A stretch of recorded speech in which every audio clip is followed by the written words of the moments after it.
开口便穿透人心。金曲歌王谢宇威的歌声有种深刻，叫做温暖。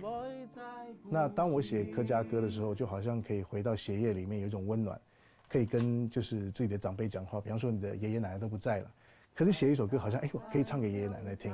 情感没有族群之分，描写小朋友期待去外婆家的客家打油诗。透过谢宇威的曲，透过他的吟唱，引人朗朗上口。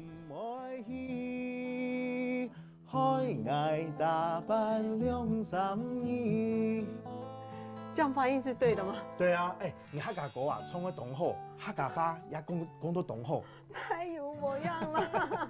老师说我客家话、客家歌唱得很好，说得很好。我说没有。细腻的情感和粗犷的外表产生一种反差，进入谢宇威的私人空间，反差感更强烈。可爱的玩具、公仔。透露这个大男人童心未泯的赤子心，巧妙地融入宗教观，深刻影响他的作品。这些超人啊，其实跟那个基督教的博爱跟佛教的这个慈悲是很像。你看所有的超人，不管西方跟日本，他们其实都为人类服务。后来做客家，其实就是非常有热忱。我觉得就是超人给我的启发。笑称自己是台湾第一代宅男，谢宇威的内化过程也透过素描、画作逐一累积。